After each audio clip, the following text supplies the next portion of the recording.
안녕하세요. K학습역량연구소 수석연구원 한남정입니다.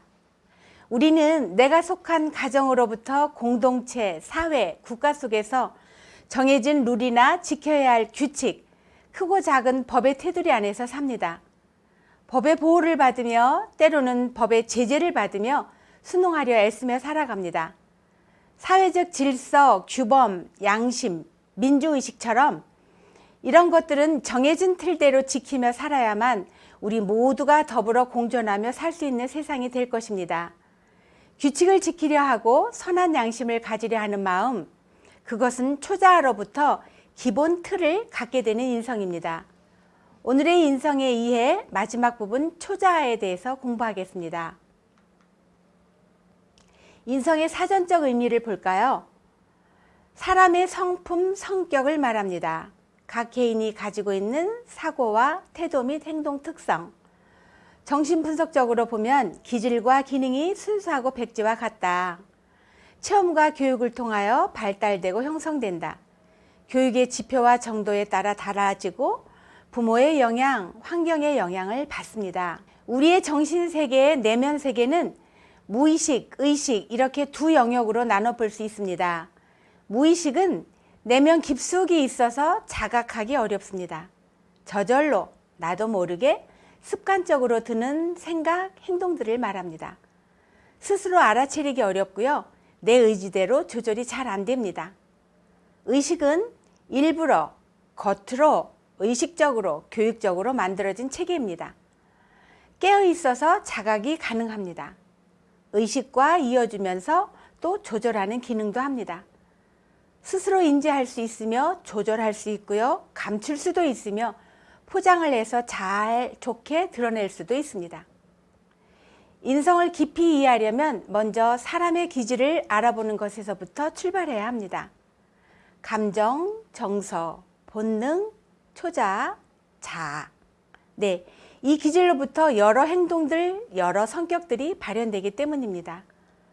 이제부터 저와 함께 풀어갈 인성의 이해는 인성교육진흥법에서 명기한 8가지 핵심 가치 덕목을 인간의 5대 기질과 연관지어 풀어가려고 합니다. 그 행동의 발현 동기를 알게 되면 원인과 결과를 보듯 부족한 부분에 좋은 처방전을 내릴 수 있을 것입니다. 제대로 된 처방전은 좋은 효과를 가져올 수 있을 것입니다. 초자아는 존중성, 소통성의 영역입니다. 한마디로 말하면 규범과 질서다 이렇게 얘기할 수 있습니다. 정의를 볼까요? 심리학적 측면으로 보면 사회나 부모의 도덕적 기준을 표상하는 마음의 한 부분이다. 정신분석적으로 보면은 본능 및 자아와 더불어 정신을 구성하는 요소이고 도덕적 원칙을 따름. 인간이 성장 과정에서 부모로부터 영향을 받은 전통적 가치관, 사회적 규칙, 도덕과 양심이 자리 잡는 곳입니다. 네, 로렌스 콜버그는 도덕 발달은 단계적으로 된다. 그래서 6단계 이론을 내놨습니다. 1단계는 0세부터 3세인데요. 자기중심적 추론을 합니다. 내 기분이 중요합니다. 나 배고파, 내 거야 이런 거죠. 사실 그때는 남의 기분 잘 모르는 나이긴 해요. 2단계는 3세에서 6세 사이입니다. 체벌을 회피하고 야단 맞을까봐 무서워서 회피합니다.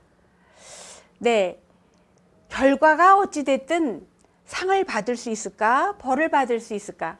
이렇게 상벌에 대한 생각만 합니다. 이때는 상이 무엇이고 벌이 무엇인지를 교육시키는 것이 필요하겠죠. 3단계는 초등학교 저학년입니다. 거래입니다.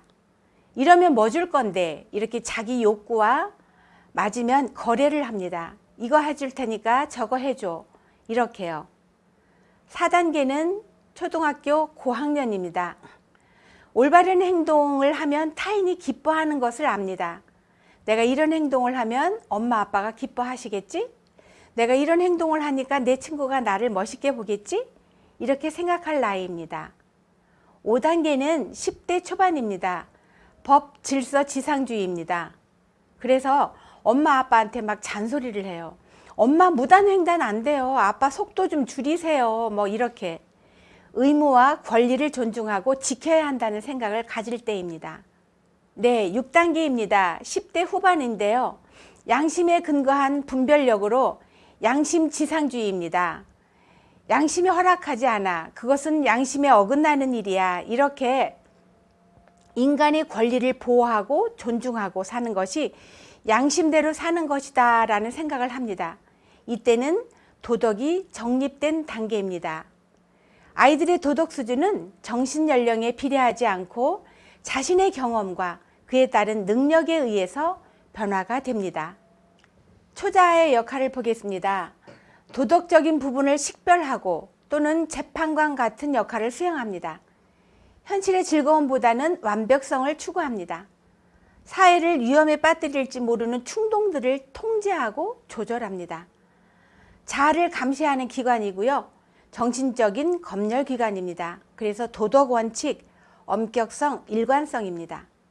초자아가 부족하면 반사회적 성향이 나올 수 있는데요. 이것은 주양육자 아버지의 생활태도나 주변 환경 여건이 어떠냐에 따라 그렇게 될 수 있습니다. 초자아의 하위체계입니다. 초자아를 받쳐주는 개념인데요. 자아이상과 양심이 있습니다. 자아이상은 바람직한 행동에 대해 칭찬받고 인정받을 때 생깁니다. 아, 나 이런 사람이구나. 그렇게 자기 자신에 대한 이상형이 생기는 거죠. 양심, 부모, 가정, 사회, 규범 속에서 가치에 위반되는 행동을 했을 때 죄책감, 그리고 양심의 가책을 받게 되죠. 처벌에 의해서 양심이 형성됩니다. 여기서 중요한 것은 작은 일에도 기준, 잣대가 있어야 한다는 겁니다. 그것이 흔들리지 말아야 한다는 거죠. 초자아를 형성시키는 수단이 있습니다. 신체적, 심리적으로 보상해주고 처벌해주는 거에서부터 생깁니다. 신체적 보상이라 하면은 바라는 것을 해주는 거죠. 먹고 싶다고 했던 거, 갖고 싶다고 했던 것을 해주는 겁니다. 처벌은 신체적 고통을 부여하는 거죠. 체벌, 그리고 제재, 하지 마라, 그리고 금지령 이런 것들이 신체적 처벌로 들어갑니다. 심리적 보상은 말 또는 표정으로 칭찬해주고 포옹해주고 토닥거려주고 잘했어 이렇게 해주는 것입니다. 심리적 처벌은 심한 꾸지람입니다. 훈계하고 경고해주는 거죠. 초자아가 내리는 보상과 처벌이 있습니다. 물리적 보상과 처벌, 심리적 보상과 처벌이 있는데요. 물리적 보상은 도덕을 잘 지킨 사람, 모범 시민상, 모범 납세자상, 여기에 용감한 시민상도 있잖아요. 네, 포상을 하거나 포상금을 받는 경우가 있습니다. 물리적 처벌은 도덕적 범죄자라고 낙인 찍히는 거죠. 그래서 재산상, 명예상 손실이 옵니다. 직위가 박탈될 수도 있고요. 심리적 보상은 자아가 느낍니다. 아, 옳은 일을 했구나, 착한 일이구나. 이렇게 해서 자기 만족하고 자긍심을 갖게 됩니다. 심리적 처벌은 자아가 유혹에 굴복된 거죠. 그래서 수치심도 오고 부끄러움을 당할 수도 있습니다. 초자아는 자아와 더불어 같이 성숙이 됩니다. 자아편에서도 말씀드렸지만 주양육자가 필요합니다. 여기서 요즘은 주양육자를 엄마, 아빠 이렇게 제한적으로 사고해서는 안 되겠더라고요. 한부모 가정도 있고 조부모 가정도 있고 그리고 맞벌이 부부가 늘어나면서 엄마, 아빠로 주양육자를 선택할 수는 없지만 그래도 엄마의 영향이다, 엄마의 역할이다 하면은 할머니, 이모, 고모, 그리고 학교의 경우라면 여자 선생님, 그리고 아빠의 역할은 할아버지나 삼촌, 그리고 학교의 경우라면 선생님, 남자 선생님이 그 역할을 담당해 주시면 좋겠죠. 초자의 1차 성장은 5세부터 7세입니다. 이때 아버지의 역할이 굉장히 중요합니다. 그리고 두 번째 성장은 초등학교 고학년인데요. 이때는 여자 선생님이 남자 선생님 역할을 해주시는 게 좋습니다. 고등학교 때도 그렇습니다. 그래서 그때마다 그 순간마다 양육자의 역할이 다르면 더 좋기 때문에 여자 선생님, 남자 선생님 이렇게 제안을 드려본 겁니다. 초자의 성숙입니다. 1차 성숙은 주 양육자 아버지의 역할이 중요합니다. 규범과 질서를 가지고 민주적으로 지도하는 아버지는 초자아를 성숙시키고 독재적이고 독선적인 아버지 아래서는 초자아가 미성숙됩니다. 자녀의 양심이 나빠집니다. 수감자의 80% 이상이 아버지의 영향을 그릇되게 받은 사람들이다 이렇게 했는데요. 네, 제 경우 보호관찰 대상자 아이들을 상담하고 지도도 해봤습니다. 그런데 이제 가정생활을 얘기하고 또 양육 과정을 좀 돌아보려고 하면 아이들이 아버지 얘기를 잘 안 합니다. 입을 다물고 있든지 어떤 아이는 우리 아버지 얘기하지 마세요 뭐 이러면서 아버지에 대한 그 안 좋은 반응들을 나타냅니다. 민망하기도 하고 좀 안쓰럽기도 하더라고요. 그 원인이 뭘까요? 네, 주 양육자의 양육 태도가 어때야 하느냐 하면은 동일한 기준의 엄격성을 유지하되 민주적으로 자녀들과 소통해야 한다. 아무래도 그분들은 이렇게 하지 못했기 때문인 것 같아요. 그분들이 들으시면 속상하겠죠. 그러나 사실 그렇게 의도했던 바는 아닌데 그 결과에 대한 책임들은 부모들이 져야 될 것 같아요. 그래서 상담을 하게 되면은 가족 치료, 아버지, 엄마 같이 치료를 해야 되는 이유가 여기에서 오는 것 같습니다. 2차 성숙은 정리정돈이 잘 돼야 됩니다. 네, 환경 했는데 외부적 환경, 내부적 환경 다 그렇습니다. 외부적으로 깨끗하고 정리정돈 잘 되고 질서의식 있게 됐으면 초자아가 형성이 좋게 되죠. 더럽고 지저분하고 문란하게 되어 있으면 초자아 형성이 어렵습니다. 내부적으로도 마찬가지입니다. 자유스럽고 안정적이고 민주적이고 뭐 이런 데서는 초자아 형성이 굉장히 좋겠죠. 환경이 굉장히 영향을 많이 미칩니다. 아버지의 생활 태도가 문란하면 자녀의 초자아 발달은 저해됩니다. 음주, 무질서, 불규칙, 폭언, 게으름. 여기 성직자, 선생님, 경찰, 리더 등은 초자아를 발달시키기에 좋은 영향을 준다 그랬는데 그렇습니다. 우리는 그분들 앞에 가면 그분이 뭐라고 하지 않았는데도 스스로 초자아를 체크하게 돼 있습니다. 예를 들어 볼까요? 차를 몰고 운전하고 가는데 경찰차가 있습니다. 그때 순간 어떤 생각이 드세요? 제일 먼저 속도계, 그리고 안전벨트, 옆 사람, 뒷 사람 다 보죠. 그리고 혹시 핸드폰 했으면 핸드폰도 내리게 됩니다. 그들은 그들 이름만으로도 위험이 있고 영향력이 있습니다.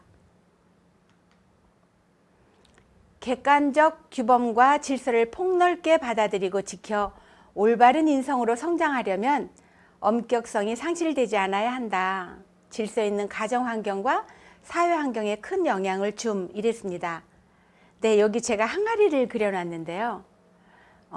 뚝배기보다 장맛, 네, 겉보기보다는 자꾸 만나면 만날수록 좋은 사람, 법 없어도 살 수 있어, 저 사람 법 없어도 살아 이러는 분 만나면 아마 초자아까지 잘 좋게 형성된 품격 있는 분, 인격이 좋은 분 같아요. 뚜껑을 열어봐야 부패가 됐는지 또 발효가 됐는지 알 수 있잖아요. 된장 항아리, 고추장 항아리. 저는 그래서 인격이 굉장히 좋은 분을 이렇게 발효가 잘 된 된장 항아리라고 표현을 해봤습니다. 네, 초자아로부터 발현되는 존중성입니다. 존중성은 객관적 규범을 통해 질서를 유지하고 존중하는 능력 그랬습니다. 여기에 객관적이라는 말을 초자아와 연결시켜 보면은 초자아적 관점으로 만들 수 있습니다.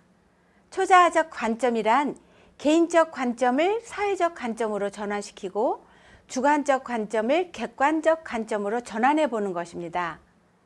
여기서 사회적 관점이란, 다시 볼게요. 사회적 관점이란 타인의 눈으로 보고 듣고 느끼는 것을 말합니다. 여기에서 사회적 이슈가 발생됩니다. 미투 사건이 그렇습니다. 그동안 개인적 일로만 치부하고 있었던 것들을 사회적 문제로 대두시킨 거죠. 얼마 전 있었죠. 미국의 조지 플로이드 사건. 백인 경찰이 흑인 용의자를 검거하는 과정에서 과잉 진압하면서 사망에 이르게 된 사건이죠. 이 문제는 처음에는 경찰의 과잉 진압 문제로 됐습니다. 그런데 인종차별 문제로 가고 인권 문제로 이슈화되면서 세계 곳곳에서 지지하는 시위가 많이 일어났습니다. 존중성은 준법성, 질서의식, 존경심, 합리적 사고, 신뢰성과 같이 쓰일 수 있습니다. 존중성 결핍 양상입니다. 단체 생활에 부적응하고 혼자 있기를 좋아하고 규칙이나 질서를 싫어합니다. 우유부단하든지 아니면 저항의식이 강하든지 반사회적 성향을 나타내죠. 윗사람에 대한 불신이 큽니다. 네, 단체 생활에는 그 단체대로의 룰이 있을 것입니다. 보이지 않는 질서도 있겠고요. 누구나 따라주고 지켜줘야 할 룰을 몇몇이 따르지 않는다면 어떤 현상이 생길까요? 왕따처럼 외톨이가 될 수도 있고요. 부정적 영향을 끼치면서 단체 생활에 악영향을 끼치는 경우도 있을 것입니다. 단체 생활 부적응자를 두 종류로 한번 보면 우유부단한 사람, 저항의식이 강한 사람, 이렇게 볼 수 있을 것입니다. 우유부단한 사람은 있으나 마나한 존재입니다. 자기 표현도 안 하고 이도저도 아닌 어정쩡한 존재, 늘 혼자 있고 존재감이 없는 사람이죠. 저항의식이 강한 사람은 저항의식을 표출하면서 비협조적이고 사사건건 시비입니다. 반대 의견만 내죠. 그래서 리더나 윗사람에 대한 반항이나 불신을 자주 표현합니다. 반사회적 성향을 보입니다. 존중성 결핍 요인입니다. 양심의 엄격성이 상실되고 또 주양육자 아버지의 관계가 좋지 않을 때 독재적이고 독선적이다. 네, 엄격성이란 엄한 것에도 격이 있다는 말입니다. 격이란 뭘까요? 잣대입니다. 잣대는 일관성이 있고 동일해야 합니다. 이 의미는 동일한 상황에 동일한 잣대가 지켜져야 한다는 것입니다. 아버지의 주관대로, 아버지의 상황 판단대로 그때그때 고무줄자처럼 그렇게 하면 독재이고 독선이라는 것입니다. 두 번째, 본능적인 욕구나 이성의 지나친 가변성으로 인해서 양심이 제 기능을 못할 경우입니다.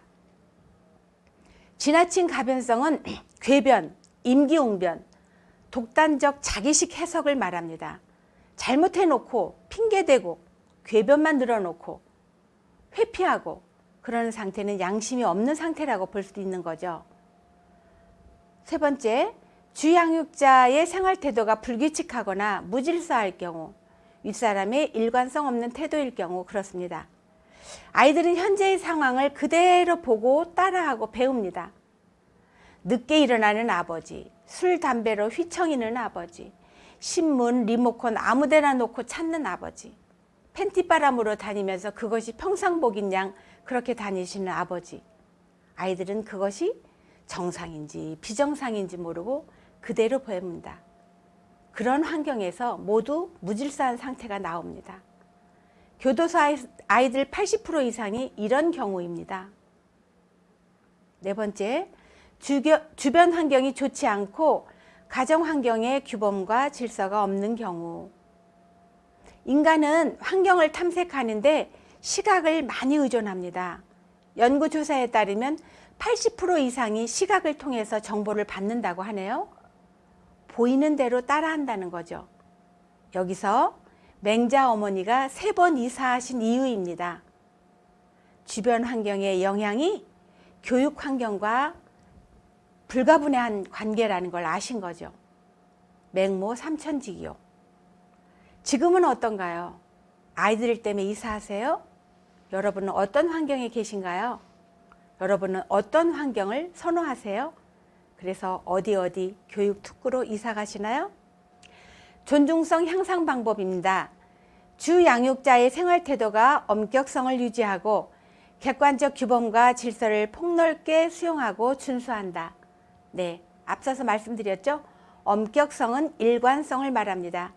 동일한 기준에 동일한 잣대. 두 번째, 충분한 대화로 주 양육자와의 신뢰감 형성이 필요하다. 여기서 저는 신뢰감 이전에 존재감에 대해서 말해보려고 합니다. 존재감은 같은 공간, 같은 집에 산다고 존재감을 느끼는 것은 아닙니다. 매일 같이 살아도 존재감이 없을 수도 있고요. 일주일에 한 번 만나도 존재감이 있는 경우가 있습니다. 아이들이 엄마 아빠에 대해서 어떻게 존재감을 느끼나를 보겠습니다. 엄마는 수유하면서 만져주고 품어주고 밥 먹여주면서 부드럽고 따뜻한 품처럼 엄마의 존재감을 생각합니다. 아빠는 아이들이 좀 더 자란 후에 같이 놀아주면서 몸을 부딪히고 접촉하는 데서 오는데요. 그 접촉은 강합니다. 때로는 거칠기도 합니다. 엄마랑은 다른 접촉, 그 맛을 압니다. 아, 이 접촉은 아빠구나. 그래서 뭐든지 잘하고 힘세고 그런 아빠를 느낍니다. 자랑스럽게 여깁니다. 엄마와는 다른 아빠의 존재감을 확인합니다. 이 이후에 존재감은 신뢰감으로 이어지는데요. 아빠랑 놀다가 이거는 내일 하자. 다음 주에는 어디를 가자. 같이 뭐 해줄게. 이래놓고 아빠가 약속을 제대로 지키면 우리 아빠 사랑하게 되죠. 신뢰하기 시작합니다. 초자아가 가장 먼저 발달되는 4, 5세 무렵 아버지의 존재감은 신뢰감은 아빠를 사랑하고 존경하는 존중감으로 커갑니다. 세 번째, 주위 환경을 잘 정리정돈하고 질서 있는 가정 환경과 사회 환경을 조성해 줄 때 아이들의 질서의식은 가정에서부터 형성됩니다. 집안 환경이 정리정돈이 잘 돼 있으면 의식도 반듯해집니다. 매일 보는 뉴스에서 나오는 폭력적 시위, 무서운 범죄 이런 것들로 아이들은 사회를 보는 눈이 고착화될 수 있습니다. 민주의식, 질서의식은 어떤 사회 환경에서 사느냐에 따라 다르게 형성됩니다. 우리가 가끔씩 뉴스에서 보는데요. 그 유럽, 미국 어디서 유세 현장에 아이들 이렇게 무등 태우고 다니는 아빠들 있잖아요. 민주주의를 공부시키는 것입니다. 현장 학습이죠. 네 번째, 엄격성이 자신을 이롭게 하기 위함임을 이해시켜야 함. 네, 여기서 이해시킨다는 것이 대화이고 소통이겠죠. 엄격성은 꾸중하고 매를 대는 것이 아닙니다. 대화하고 소통하고 아이들한테 다가가는 것입니다. 아빠를 이해하게 되면 엄격성이 나를 사랑한다는 것을 알게 됩니다. 그래서 아빠가 든든한 백그라운드가 되실 것이다 라는 생각을 하면서 아빠의 마음을 이해하게 되죠. 그렇게 알게 되면 철이 다 든 상태겠죠. 초자아로부터 발현되는 소통성입니다. 소통성은 자신을 표현하는 능력입니다. 그리고 상대방이 왜곡 시에도 감정과 정서가 불안하지 않으며 바르게 소통하는 능력을 말합니다. 자기가 한 말에 상대가 이견을 내고 지적한다면 어떻게 대처하세요? 일단 먼저 마음이 불편해지시죠? 진정한 소통은 이럴 경우에도 평상심을 잃지 않고 불편해지지 않으면서 바르게 대처하는 것을 말합니다. 소통은 오고 가는 것입니다. 서로 간의 생각의 교류 과정에서 올 수 있는 어떠한 상황도 자기 페이스대로 끌고 가면서 대화한다는 것은 참으로 굉장한 능력이라고 생각합니다. 현 사회가 요구하는 능력이죠. 소통하는 리더, 소통하는 리더십입니다. 소통의 도구, 1차 도구는 언어입니다. 그런데 언어는 가끔 불일치할 수가 있어요. 이래서 언어적 약속은 다음 단계가 있습니다. 무슨 증, 무슨 확인서. 네, 2차 도구는 비언어적 표현입니다.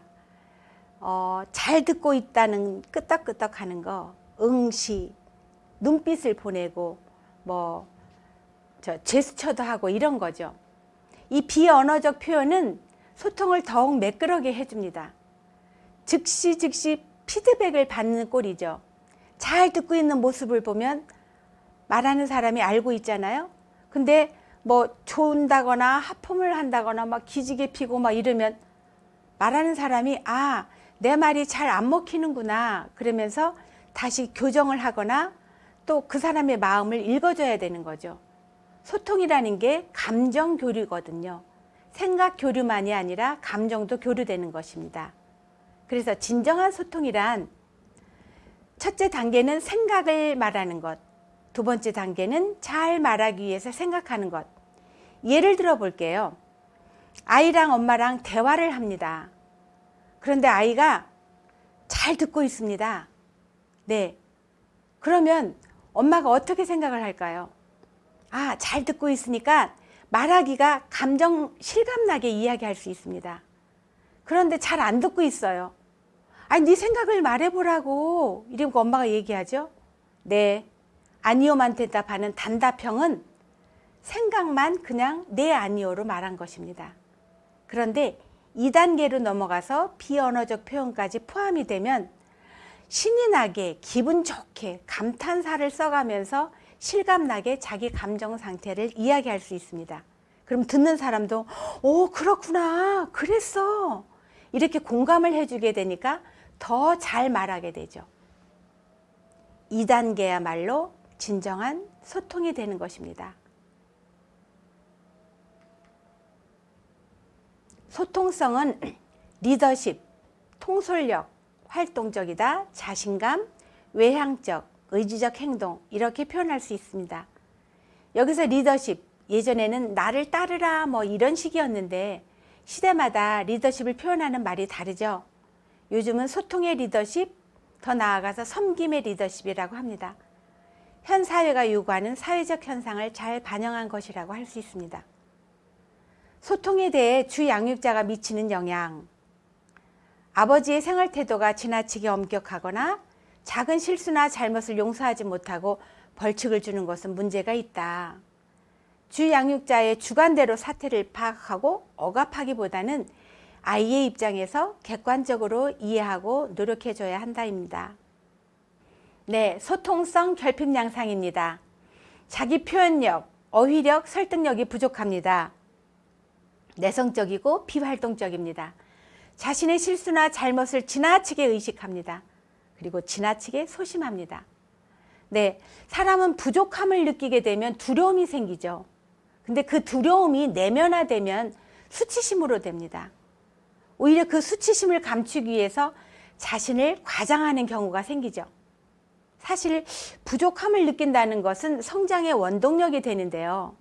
하지만 실수나 잘못에 대해서 계속 지적받고 꾸중받고 자라면 의기소침해지고 주눅이 들어서 나는 못해 나 같은 사람이 이런 식으로 자신감이 부족하고 부정적 의식을 갖게 됩니다. 계속 이런 식으로 부정적 의식을 갖게 되면 그것이 내면화되어서 지나치게 소심해지고 내성적이 됩니다. 자기 표현력 없고 설득력이 부족해지고 비활동적이 됩니다. 소통성 결핍 요인입니다. 어머니의 왜곡된 생활지도에서 기인한다. 네, 엄마 아빠의 역할이 분명히 따로 있는데요. 아이들은 어릴 경우 더 그렇습니다. 엄마는 좀 자애롭고 이해심이 많고 때에 따라서는 대충 눈 감아주기도 하고 이런 부분이 있어야 되는데 그런 엄마가 아빠의 역할까지 하게 되면 아이들은 정말 엄마 품으로 돌아와서 쉬고 엄마 품으로 의지하고 숨을 곳이 없습니다. 소통성 결핍 요인입니다. 어머니의 왜곡된 생활지도에서 기인한다. 역할마다 중요성이 강조됐죠. 네, 엄마 아빠의 역할은 분명 따로 있습니다. 아이들이 어릴 경우는 더욱 그렇습니다. 엄마는 자애롭고 이해심이 많고 때에 따라서는 대충 눈 감아주기도 합니다. 그런데 그 엄마가 아빠의 역할까지 하게 된다면 아이들은 그야말로 피할 곳이 없습니다. 두 번째, 칭찬보다는 꾸중, 지나친 엄격함으로 잘못을 이해하려고 들지 않을 때. 꾸중하지 말라는 이야기가 아닙니다. 왜 꾸중을 하는지 부모의 입장을 이야기하기 전에 아이가 먼저 자기 입장에 대해서 자초지종을 얘기하도록 해줘야 합니다. 자기 변호의 기회를 주는 거죠. 그런 변호를 하는 과정에서 무엇이 잘못된 것인지를 정확히 짚어주면서 이거가 이래서 꾸중을 들어야 되고 이거는 이래서 잘못한 것이고 그런 얘기를 들으면 아이들도 자기 잘못을 인정하게 되죠. 그리고 부모도 꾸중하는 포인트를 알게 됩니다. 3번, 주양육자의 내성적인 성격이 전이됐을 때 결핍 요인이 됩니다. 아버지의 내성적 성격은 가정생활 모습 속에서도 나타날 것입니다. 내성적인 아빠는 아이들의 육아나 교육에도 무관심하고 관여하지 않습니다. 1번의 경우처럼 엄마가 아빠 몫까지 하는 경우가 발생됩니다. 4번째, 실수나 잘못을 지나치게 꾸중하거나 피해의식이 잠재되어 있을 때 실수나 잘못을 결과만 갖고 꾸중하시면 안 됩니다. 그 과정을 돌아보면서 짚어주고 돌아보게 해야 됩니다.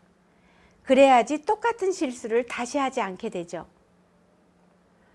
꾸중만 받게 되면 위축이 되고 두려움이 생깁니다. 도전 시작도 하기 전에 실패할까 무서워서 실패할까 걱정이 되어서 시작도 못합니다. 그것이 피해의식입니다. 소통성 향상 방법입니다. 벌칙만 주는 부모, 아이가 소심하고 내성적인 기질을 갖게 될 수 있습니다. 잘못한 것을 정확하게 말해주어야 합니다.